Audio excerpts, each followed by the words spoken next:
영혼의 의사이신 예수님입니다. 본문 12절입니다. 예수께서 들으시고 이르시되 건강한 자에게는 의사가 쓸데없고 병든 자에게라야 쓸데있느니라. 이 말씀에서 예수님은 자신이 의사임을 밝히셨습니다. 의사의 소임, 의사의 임무는 병든 자를 고치는 것입니다. 그래서 의사는 건강한 자에게는 쓸데없고 병든 자에게라야 쓸데있는 것입니다. 그렇다면 우리는 예수님이 말씀하시는 병든 자가 누구인지 알아야 합니다. 병든 자 하면 우리는 육신의 질병든 자를 생각합니다. 지금 중대한 질병으로 고통받는 어떤 사람들을 생각할 수 있습니다.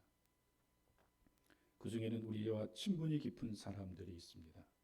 부모님, 형제, 자매 그리고 친구들입니다.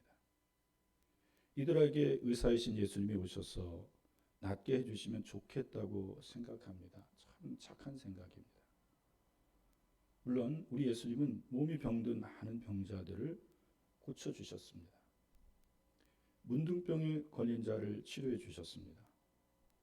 청각장애인, 시각장애인을 고쳐주셨습니다.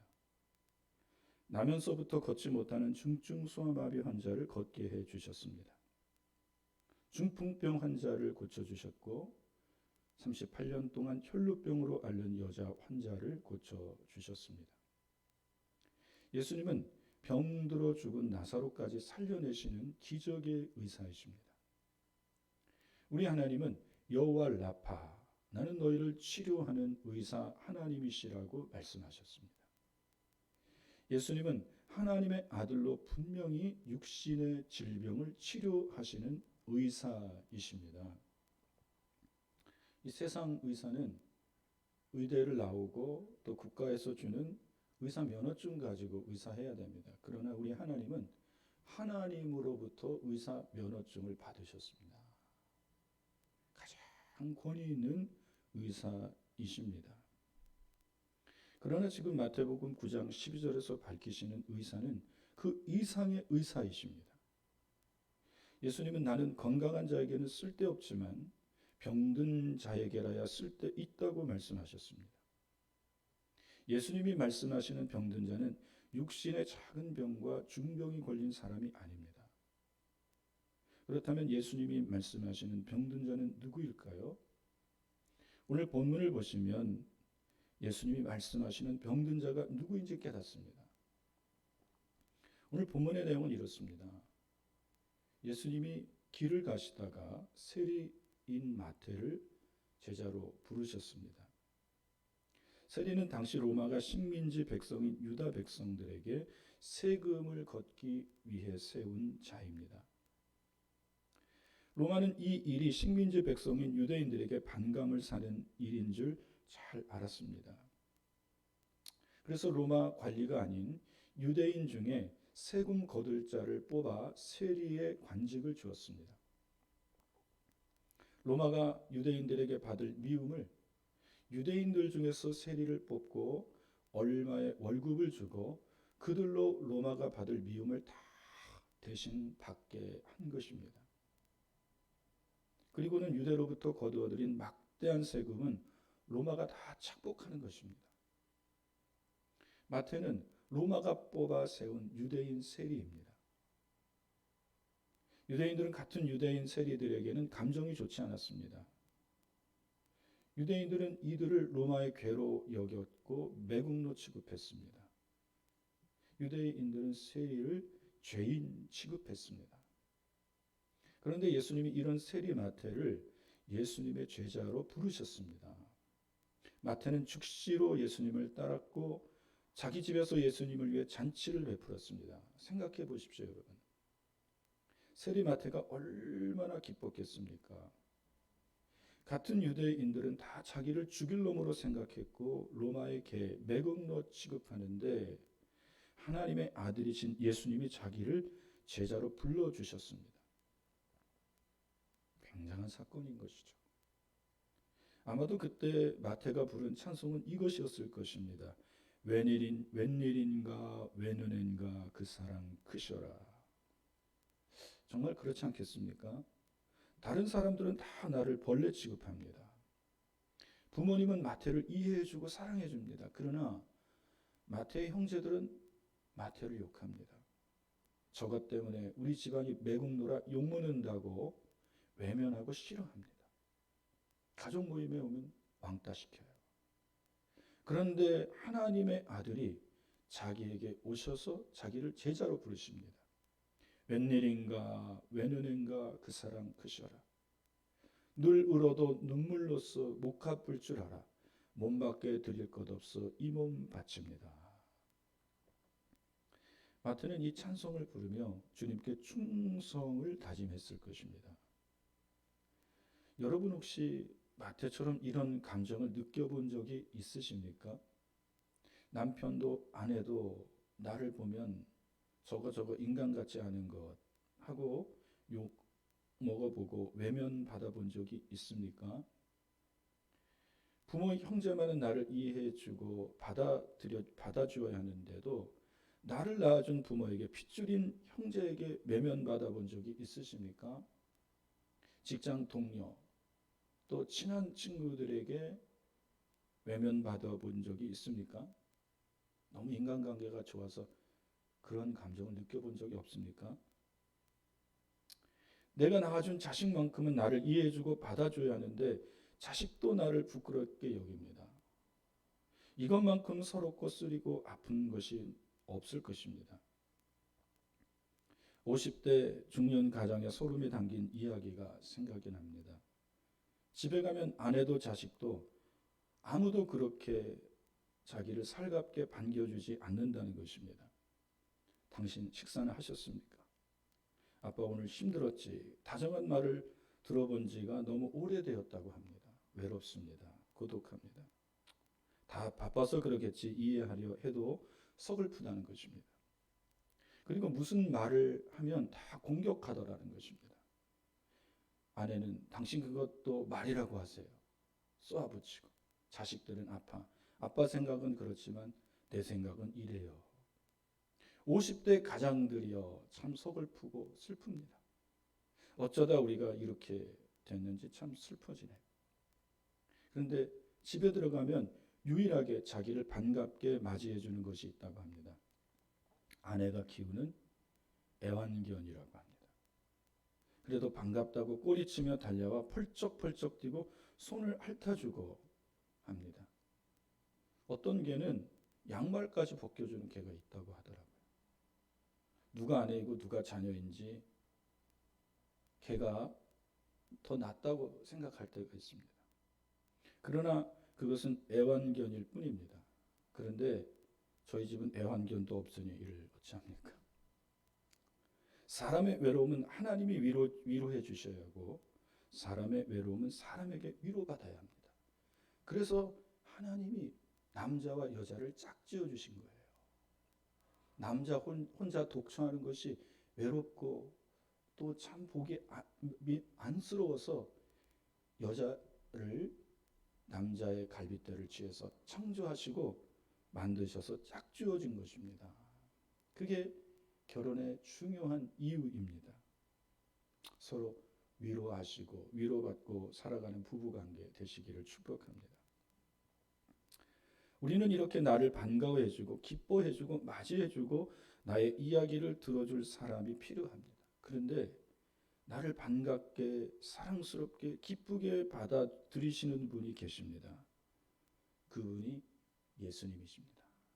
예수님은 아무리 스스로 인간 같지 않다고 생각하며 나는 죽어야 된다고 생각하는 그 사람도 받아주시고 위로해 주시고 감싸 주십니다.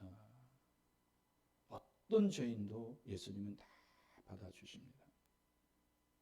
예수님은 모두가 외면하고 욕하고 저주하는 세리마태를 자기 제자로 불러주셨고 받아주셨습니다. 그래서 마태는 너무 기쁜 나머지 예수님을 자기 집에 초청하고 잔치를 베풀었습니다. 그 잔치 자리에 마태의 세리 친구들이 왔고 또 다른 죄인들이 왔습니다. 그러니까 세리는 자기들끼리 위로해주고 자기 마음을 알아주는 세리하고만 친구가 되는 거예요. 끼리끼리 노는 거죠. 그 친구들이 다 왔고 또 죄인들이 이 집에 왔습니다. 이 잔치를 보고 바리새인들이 예수님의 제자들에게 예수님에 대해 어찌하여 너희 선생은 세리와 죄인들과 함께 잡수시느냐고 하며 비난의 말을 퍼부었습니다. 그 말을 들으신 예수님이 하신 말씀이 건강한 자에게는 의사가 필요 없고 병든 자에게라야 의사가 필요하다는 말씀을 하셨습니다. 예수님이 말씀하시는 건강한 자와 병든 자가 누구인지 우리는 13절에서 알 수 있습니다. 본문 13절입니다. 너희는 가서 내가 긍휼을 원하고 제사를 원하지 아니하노라 하신 뜻이 무엇인지 배우라. 나는 의인을 부르러 온 것이 아니요 죄인을 부르러 왔노라 하시니라. 예수님은 세리와 다른 죄인들과 함께 식사하시는 예수님을 비난하는 바리새인들을 향해 나는 의인을 부르러 온 것이 아니라 죄인을 부르러 왔다고 말씀하셨습니다. 예수님이 말씀하시는 건강한 사람은 자칭 의인으로 영혼의 의사이신 예수님이 쓸데없는 자들입니다. 예수님을 필요치 않는 자들입니다. 그러나 병든 사람은 스스로 죄인임을 자처하여 영혼의 의사이신 의사가 필요한 사람들입니다. 여러분은 어떤 사람입니까? 의인으로 예수님이 필요한 사람입니까? 죄인으로 예수님이 필요한 사람입니까? 의인으로 예수님이 필요 없는 사람입니까? 아니면 죄인으로 예수님이 필요한 사람입니까? 예수님은 의인을 부르기 위해 이 땅에 오신 것이 아니라 죄인을 부르기 위해 이 땅에 오셨습니다. 오늘 함께 읽으신 본문 속에서 우리가 몇 가지를 주목해 보아야 할 것이 있습니다. 그 첫 번째가 예수님은 죄를 질병으로 보신다는 것입니다. 죄를 질병으로 보신다면 죄를 고치시고 해결할 방책이 예수님에게는 있다는 것입니다. 아무리 마음이 강팍한 사람일지라도 중병에 걸려 죽게 될 사람을 보면 불쌍히 여기는 마음이 생깁니다. 그래서 문병을 가면 봉투에 10만 원도 넣고 20만 원도 넣어 주고 가는 것입니다. 평소에 그럴 사람이 아닌데 병든 환자를 보면 마음의 측은지심이 발동하는 것입니다. 이것은 사람이라면 누구나 생기는 인지상정의 마음입니다. 그렇다면 하나님의 아들이신 예수님은 오죽하시겠습니까? 얼마나 긍휼이 많으시고 사랑이 많으신 하나님의 아들이신지 모릅니다. 예수님은 병들어 죽게 된 사람을 보시면 곧 마음에 긍휼히 여기는 마음이 발동하십니다. 그래서 몸에 병든 자를 보시면 즉시로 몸의 병을 고쳐주셨습니다. 예수님은 하나님의 아들이십니다. 하나님은 하나님의 아들 예수님을 죄로 인해 영혼이 병든 자를 고치시는 의사로 보내주셨습니다. 영혼의 의사 면허증을 하나님이 예수님께 주신 거예요. 그러니 최고의 권위자로부터 그 의사 면허증을 받으신 예수님은 얼마나 우리 영혼을 잘 고치시겠습니까? 그렇다면 예수님은 죄로 인해 영혼이 병든 자를 더 불쌍히 여기시고 고쳐주시는 분이십니다. 육체의 질병은 몸을 아프게 하고 몸을 힘들게 하지만 죄로 인한 영혼의 질병은 장차 하나님의 심판을 받고 영원한 지옥불로 던져지는 것을 예수님은 아셨습니다. 그래서 몸의 질병보다는 죄를 짓고 영혼이 병든 죄인을 보시면 더 측은히 여기시고 불쌍히 여기시는 것입니다. 예수님은 바로 영혼을 병들게 하는 죄인들을 위해 보냄을 받으신 분이십니다. 몸에 병든 자가 의사가 필요하듯이 영혼을 병들게 하는 죄를 지은 자는 영혼의 의사이신 예수님이 반드시 필요합니다. 여기서 우리는 본문을 통해 내 자신에게 질문을 던져야 합니다. 내 자신에게 던지는 질문은 나는 의사이신 예수님을 필요로 하는가 하는 질문입니다. 이 질문을 달리하면 나는 과연 죄인인가 하는 질문입니다. 만약 스스로에게 이 질문을 던지고 나는 의인이다라는 결론을 내린다면 그는 더 이상 영혼의 의사이신 예수님을 필요로 하지 않는 자입니다. 이 사람은 예수님을 무색하게 만드는 자이며 예수님을 부끄럽게 만드는 자입니다. 죄를 치료하시는 영혼의 의사이신 예수님이 지금 여기에 오셔서 누가 아픈 사람이 없습니까? 물으셨는데 여기에는 아픈 사람이 한 사람도 없습니다라고 말씀드린다면 예수님이 얼마나 부끄러우실까요? 여기에 오시는 이 수고가 얼마나 헛된 것일까요? 그들이 반문합니다. 그런데 왜 예수님 여기에 오셨습니까? 우리 중에는 환자가 단 한 사람도 없습니다. 우리는 다 건강한 의로운 사람입니다 라고 말한다면 그는 자신을 속이고 하나님을 속이는 자로 만드는 것입니다. 욥기 25장 4절입니다. 그런즉 하나님 앞에서 사람이 어찌 의롭다 하며 여자에게서 난 자가 어찌 깨끗하다 하랴. 욥은 스스로 의롭다 여기는 자로 자칭 의인이었습니다. 이 사람은 영혼의 의사이신 예수님이 쓸데없는 자였습니다. 그렇게 의인 의식으로 쩔어있는 욥에게 수앗 사람 빌닷이 이 말을 했습니다. 너는 의롭다 말하고 의인이라 말하는데 하나님 앞에서 사람이 어찌 의롭다 할 수 있느냐고 말합니다. 이 말은 책망하는 말입니다. 하나님 앞에서 잘난 척 하지 말라는 것입니다. 아무리 욥 내 자신이 의롭다 여기지만 의로우신 하나님 앞에서는 서면 너의 의는 아무것도 아니라는 것입니다. 그리고 결정적인 말을 합니다. 여자가 낳은 자 중에 깨끗하게 하다 할 자는 없다고 말합니다. 인류 역사상 여자에게서 난 사람치고 깨끗한 사람이 한 사람도 없습니다. 단 한 분, 하나님의 아들 예수님만이 깨끗하고 거룩하십니다. 그리고 모든 여자가 낳은 사람들은 다 부정하고 죄인이라는 것입니다.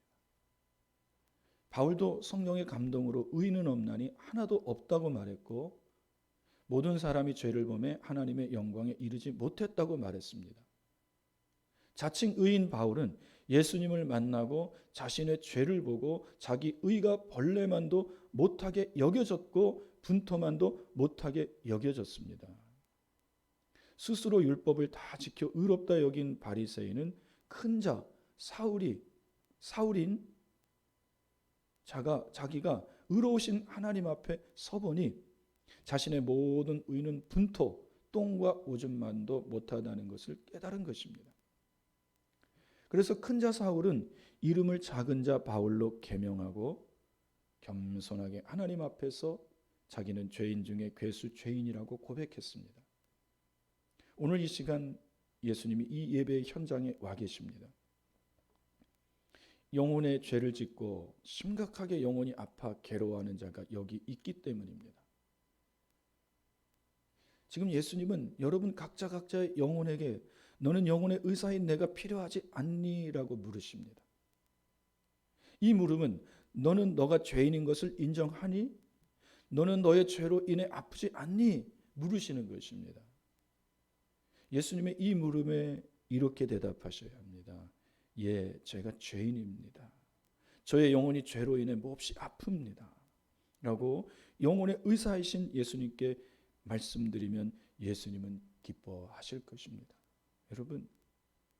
여러분 여러분의 그 완악함과 완고함을 보면서 가슴 아파해 본 적이 있으십니까? 내가 이러고도 하나님의 자녀이고 내가 이러고도 하나님께 구원을 받을 수 있는 것인가? 내가 이러고도 거듭난 자이며 성령을 받은 자인가? 나는 사랑이 없구나 하고 자기 자신을 바라보며 슬퍼하며 운 적이 있으십니까? 애통하며 하나님 앞에 울부짖어 본 적이 있으십니까? 애통하는 자는 복이 있나니 그들이 위로를 받을 것이요. 우리는 우리 자신의 완악함을 볼 줄 알아야 됩니다. 그리고 얼마나 우리가 완고한 사람인지 하나님 앞에서 불쌍히 여겨달라고 울어야 합니다. 예수님은 자기 자신의 그 완악함과 완고함, 죄로 인하여 더럽혀진 그 자기를 보면서 울고 하나님 앞에 애원하는, 고쳐달라고 애원하는 그 사람을 기뻐하십니다. 그리고 그렇게 말한 사람을 예수님은 낫게 하실 것입니다. 그가 죄인임을 깨닫고 예수님을 필요로 했기 때문입니다. 그러나 어떤 사람은 마음속에 이런 마음이 들 수 있습니다. 다른 사람은 다 고쳐도 나만은 고칠 수 없을 거야. 다른 사람의 죄는 다 용서하셔도 내 죄는 주님이 용서하지 못하실 거야. 내가 얼마나 큰 죄인인데. 나는 너무나도 오랫동안 죄를 지어 내 영혼은 중병에 걸렸고 내 영혼은 썩어 있잖아. 이런 생각이 드신다면 여러분은 더욱 큰 은혜를 받을 자격이 있습니다. 죄가 많은 곳에 하나님의 은혜는 더 많은 것이기 때문입니다. 의사가 두 명의 환자를 눈앞에 둔다면 누구에게로 가서 치료하고 낫게 할까요? 두 사람 중에 더 아픈 사람입니다. 여러분, 이 철없는 남자들, 아니 대부분의 남자들은 여자가 두 명 있으면 누구를 선택할 것 같습니까? 더 예쁜 여자를 선택합니다. 성격과 그런 건 나중입니다. 먼저 예쁜 사람. 그것은 본능입니다. 그런 것처럼 의사는 두 사람 중에 누구에게 가냐면 더 아픈 사람에게 가는 거예요. 마음속에 다른 사람은 다 고쳐도 나는 고칠 수 없어. 다른 사람의 죄는 다 용서할 수 있으셔도 내 죄는 용서할 수 없어. 나는 더 중한 죄인이야 하는 마음이 든다면 그가 더욱 영혼의 의사이신 예수님을 필요로 하는 사람입니다. 영혼의 의사이신 예수님은 38년 동안 혈루병으로 앓는 여인을 고치셨습니다. 나면서부터 안진뱅이가 되고 소경이 된 사람도 고치셨습니다. 내가 아무리 오랫동안 죄에 쩔어 있는 죄장아찌일지라도 예수님은 그를 고쳐내십니다. 죄로 물든 그 마음을 다 죄악으로 얼룩진 그 때를 다 빼내십니다. 표백제로 깨끗이 빼내는 것처럼 우리 예수님은 표백제로 우리 죄를 빼내는 것이 아니라 당신의 의로운 피로 우리 죄를 씻는 줄로 믿습니다. 나는 너무 오래된 죄인이야 하는 절망감이 든다면 마음속으로 예수님께 외치십시오. 예수님, 다른 어떤 사람보다 제가 더 큰 죄인입니다. 저는 더 완악하고 완고합니다. 나는 뼛속까지 악인입니다. 저는 다른 사람들보다 더 주님이 필요합니다. 절박한 심정으로 갈망하는 마음으로 주님께 외치시기를 바랍니다. 영혼의 의사이신 예수님은 바로 그 사람을 기뻐하십니다. 그가 예수님을 더 필요로 했기 때문입니다. 예수님은 즉시로 그 사람의 마음을 어루만져 주시고 즉시로 고쳐 주십니다. 여기 함께 예배드리는 분들은 다 겉으로는 멀쩡해 보입니다. 몸이 다 건강해 보입니다. 다 화장을 하고 또 아주 점잖은 예복을 입고 왔습니다. 그러나 마음은 어떻습니까? 마음은 불구이며 마음이 병들지 않았는지요? 마음속에 미움과 시기와 질투와 다툼으로 가득 차고 냉소적이지는 않습니까? 무엇이든지 다 고깝게 보이고 싫지는 않으십니까? 육체의 질병보다 더 심각한 질병이 마음의 질병입니다. 저는 예수님이 마태의 무엇을 보고 병든 자, 죄인이라고 생각하셨을까 하고 생각해 보았습니다. 마태는 세리인지라 돈이 많은 자였습니다. 그는 그 돈으로 호의호식했습니다. 잘 먹고 잘 입었습니다. 건강했습니다. 그래서 그 돈이 많은 자, 악인들은 죽을 때 아프지도 않고 죽는다 그러잖아요. 잘 먹고 좋은 의수를 받아서. 겉으로 볼 때 마태는 병자가 아닙니다. 그건 건강한 사람입니다. 잘 차려입고 얼굴에는 아주 윤기가 흐릅니다. 그렇다면 예수님은 마태의 어느 면을 보고 병자, 죄인으로 확신했을까요? 그것은 마태의 마음입니다. 마태는 마음이 병든 자였습니다. 그는 자기를 미워하는 동족 유대인에게 미움과 죽음심이 가득했습니다. 그래서 다른 사람의 진실한 호의도 자기를 무시하는 것처럼 보입니다. 여러분도 그러신 적은 없습니까? 누군가 나에게 친절을 베풀고 호의를 베풀면 저 사람 갑자기 왜 나한테 친절하지? 물론 나쁜 의도를 가지고 그렇게 접근하는 사람들도 분명히 있습니다. 그래서 여러분 이렇게 갑자기 또 만난 사람, 또 이렇게 주변에서 처음 소개받은 사람이 굉장히 친밀하게 다가올 때는 여러분 다 좋다라고 하지 마시기를 바랍니다. 그 사람의 숨은 의도를 보시기를 바랍니다. 거기에는 사기꾼들도 있거든요. 사기치려고 겉은 번드르르 하고 또 말은 얼마나 잘합니까? 그러나 좋은 의도로 선한 마음으로 대하는 그를 보고 우리는 외식이야 한다면 이것은 분명 내 마음이 병든 것입니다. 선한 의도조차도 외면해 버립니다. 냉소적으로 바라봅니다. 누가복음 4장 18절입니다. 주의 성령이 내게 임하셨으니 이는 가난한 자에게 복음을 전하게 하시려고 내게 기름을 부으시고 나를 보내사 포로된 자에게 자유를, 눈먼 자에게 다시 보게 함을 전파하며 눌린 자를 자유롭게 하고. 예수님이 이 땅에 오신 목적 중에 하나가 눌린 자를 자유롭게 하시기 위해서입니다. 마음이 눌려 있는 자들, 마음이 중병에 든 자들입니다. 마음이 짓눌려 있어요. 그래서 모든 것이 다 온전해 보이지 않아요. 아름다운 것도 아름답게 보지 못합니다. 선한 것도 선하게 보지 못합니다. 늘 뒤틀린 시각으로, 왜곡된 시각으로 모든 사물을 바라보고 모든 것들을 봅니다. 냉소적이고 비웃고 싸늘합니다. 이런 사람 우리는 굉장히 까다로운 사람이라 그러잖아요. 예수님은 이런 마음이 병든 자를 치료하시는 영혼의 의사이십니다. 오늘 나는 마음이 병든 자가 아닌지 생각해 보시기 바랍니다. 오늘 내 마음이 병든 사람이라고 느껴진다면 주님께, 주님, 저는 마음이 병든 자입니다. 이 시간 영혼의 의사이신 주님이 내 마음에 오셔서 내 마음을 어루만져 주시고 고쳐주세요. 나의 비뚤어지고 왜곡된 나의 이 완악하고 완고한 마음을 고쳐주세요. 기도하시기를 바랍니다. 주님이 불쌍히 여기시고 고쳐주십니다. 그러나 오늘 본문은 의인들에 대해서도 많은 부분 말씀하십니다. 의인은 스스로 건강한 채 하며 영적으로 의인인 채 하는 사람들입니다. 이들은 너무나도 흠없고 정결한 의인이라 더 이상 주님을 필요로 하지 않는 자들입니다. 이들은 영적으로 교만한 자들입니다. 스스로 건강한 사람이라 여기며 스스로 의인인 채 하는 사람들이 하는 행동이 있습니다. 그것은 판단과 비난과 정죄입니다. 이들은 바리새인들입니다. 외식하는 자들입니다. 바리새인은 영혼의 의사이신 예수님이 죄인들의 영혼을 치료하고 낫게 하실 때 예수님을 비난했습니다. 그 비난은 어떻게 예수님이 세리와 죄인들과 함께 하시느냐는 비난입니다. 이들은 하나님께 예배를 잘 드렸고 헌금 생활도 잘했습니다.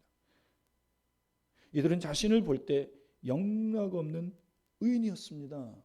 구원은 따놓은 당상인 것처럼 여기는 사람들입니다. 자기들은 하나님의 구원을 받은 자들이었다는 것입니다. 그래서 세리와 죄인과 함께하며 먹는 예수님을 비난한 것입니다. 그리고 동시에 세리와 죄인들을 비난했습니다. 예수님은 이런 바리새인들을 향해 나는 긍휼을 원하고 제사를 원하지 않는다는 하나님의 말씀을 잘 생각해 보라고 말씀하셨습니다. 그 말씀의 의미가 무엇입니까? 하나님의 이 말씀은 바리새인들의 외식을 책망하시는 말씀입니다.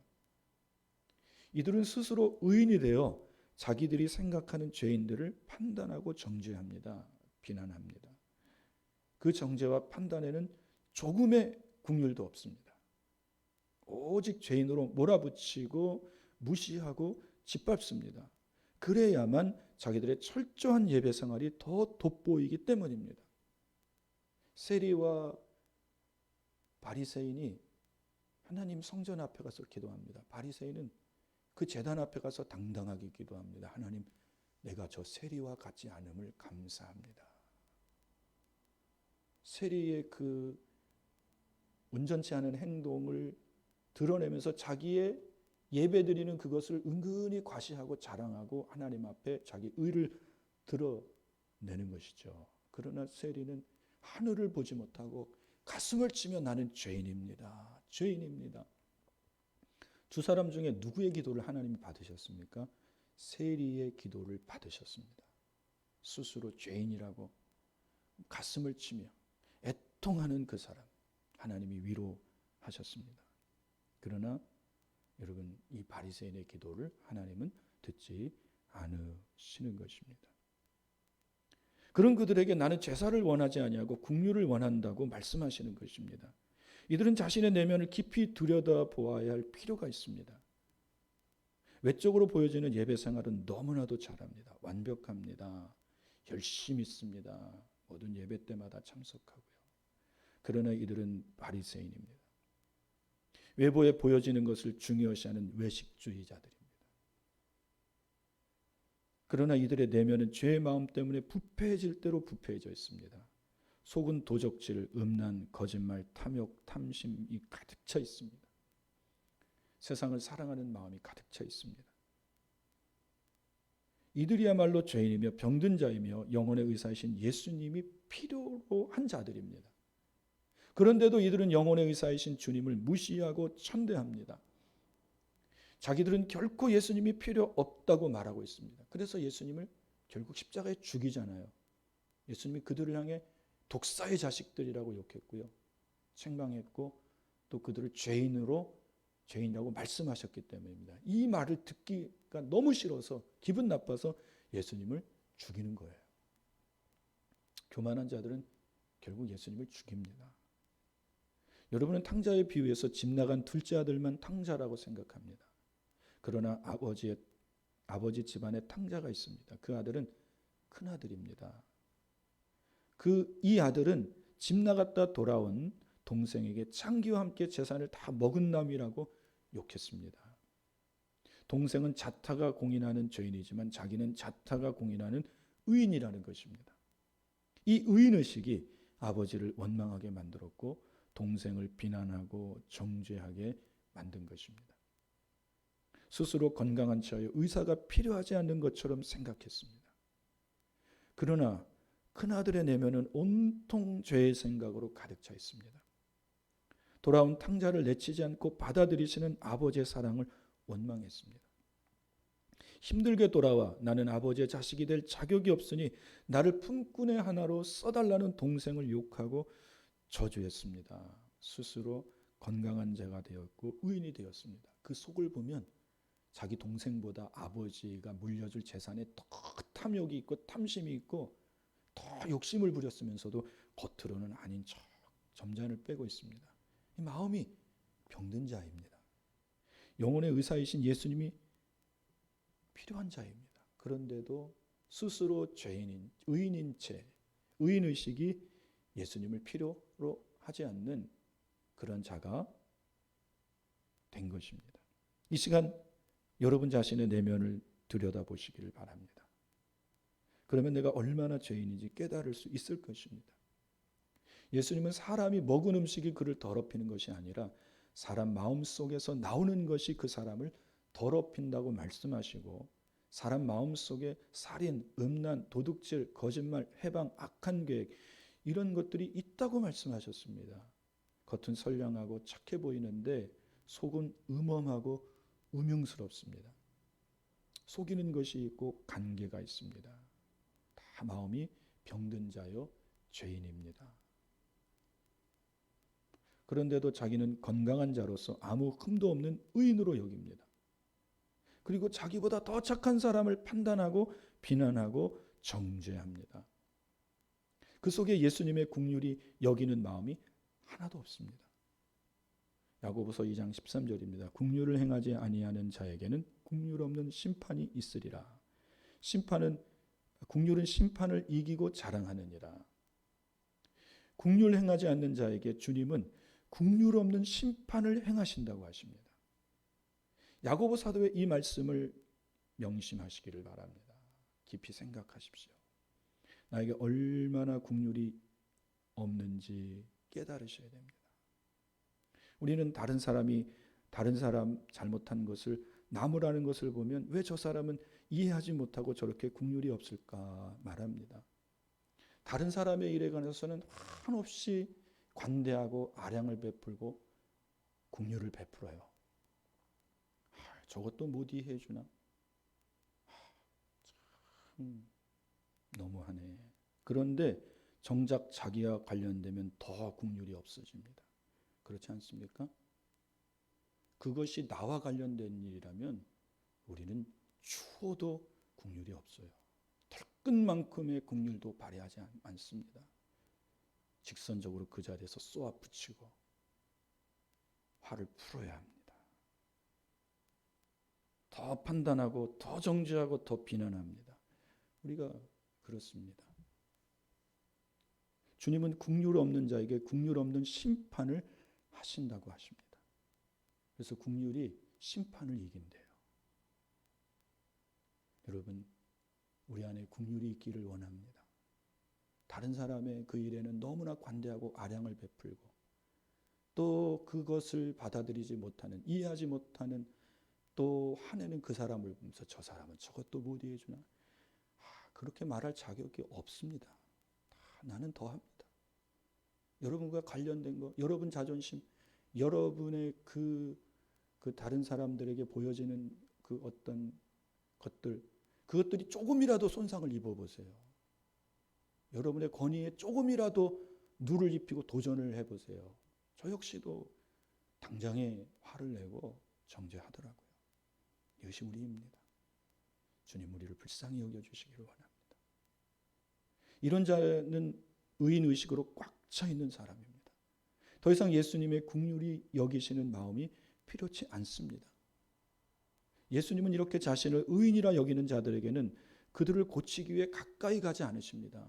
예수님도 비난받는데요. 내가 왜 의인이라고, 죄인이라고 나를 찾아오셨습니까? 이들은 우리는 비참한 죄인들이 아니라고 말합니다. 예수님이 우리에겐 더 이상 필요 없습니다. 쓸데없습니다라고 말합니다.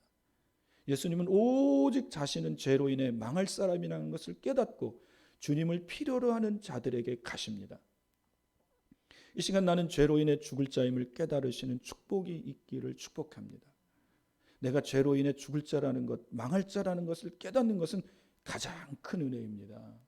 이것은 가장 큰 축복입니다. 이렇게 하면 자기 죄 때문에 애통할 수 있거든요. 애통하는 자는 복이 있나니 그들이 위로를 받을 것이며. 마태는요, 겉은 멀쩡했지만 속은 자기 죄로 인해서 애통해 하는 자였습니다. 나 같은 죄인 어떻게 할꼬? 마음이 상했고 또 병들어 있는 자였습니다. 그런 마태를 주님이 찾아가신 거예요. 이 시간 영혼의 의사이신 주님께, 주님, 나는 주님이 다른 어떤 사람들보다 더 필요한 사람입니다. 나를 고쳐주십시오 하며 울고불고 애원하십시오. 이스네가 심수일의 그 바짓가랭이를 붙잡고 애원하는 것처럼 여러분 주님의 그 옷자락을 붙잡고 애원하십시오. 울며 불며 통곡하십시오. 주님, 나는 다른 어떤 사람들보다 주님이 더 필요합니다. 주님, 내가 얼마나 큰 죄인인지 주님은 아시잖아요. 다른 사람이 알지 못하는 내 완악함과 완고함, 긍휼 없음, 이런 것 주님이 너무 잘 아시잖아요. 내 속에 찌든 이 죄의 습관들, 내 속에 있는 약하고 음란하고 이 더러운 이 마음들을 주님이 보시잖아요. 주님, 나는 죄인입니다. 솔직히 자백하십시오. 그리고 주님께, 주님, 나는 주님이 필요한 사람입니다 라고 울고 불고 애원하십시오. 그러면 영혼의 의사이신 예수님이 여러분을 긍휼히 여겨주시며 여러분의 영혼을 만지시고 고치실 것입니다.